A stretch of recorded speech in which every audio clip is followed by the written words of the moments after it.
Asservis Par le Soir is the debut full-length album from Brussels, Belgium-based black metal trio Solfatare. And the way that I would describe this band is somewhere between atmospheric black metal of a certain age as well as more experimental craft. And I guess I would focus on Icelandic black metal as a major influence, but they name everything from Emptiness to Bludas Nord and Drudk to kind of give you an idea of where they're coming from. And their style does kind of lead down that path as you pay closer attention to their demo back in 2019 and the way they've translated that into a full length here.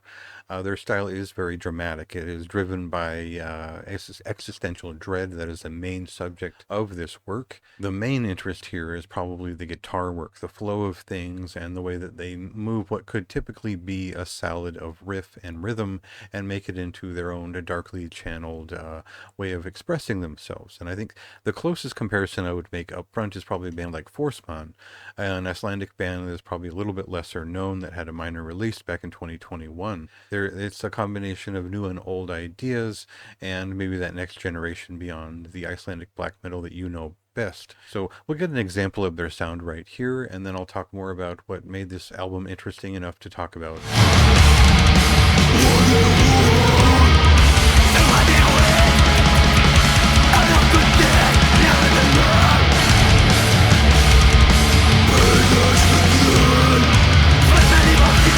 Often in reviews, I'll talk about a black metal album as if it is flowing downhill or that it is moving in descent. And what that means is that it is either turning a darker tide, it is slowing down, or it is moving in a logical way that makes a lot of sense in as far as a linear progression of ideas that are all related. And in this case, it does feel like a linear act, or a set of acts that follows a first and second half overall, and it kind of pours out from the band in expressive, fairly repetitive notes along the way. And what I mean is that the subject matter repeats itself. We definitely feel a lot of the same techniques found that they show up in each song.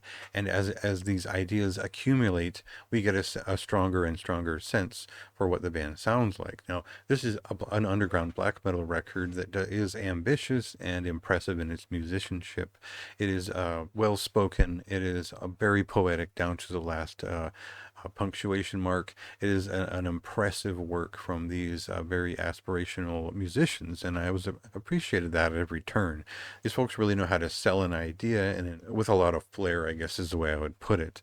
So it's an impressive black metal record. It isn't as dark as I was expecting it to be, but it is still very entertaining. I think it shows a lot of taste, a lot of proper curation of a piece, as well as just a strong performative value. So I only see better things for this band over time. There's a lot of energy and sincerity in this album, and I think that it came across brilliantly every time I picked it up. So check it out for yourself. It's an acquired taste. It's something a little bit different, but if you're a fan of black metal and you're interested in a variation aligned with what I had suggested, it's well worth trying out. So that's a moderately high recommendation for me. A little bit of a niche item, but something that is well worthwhile in terms of existential dread in black metals. Check it out. Released on May 2nd, and go ahead and read my written review for more of my thoughts.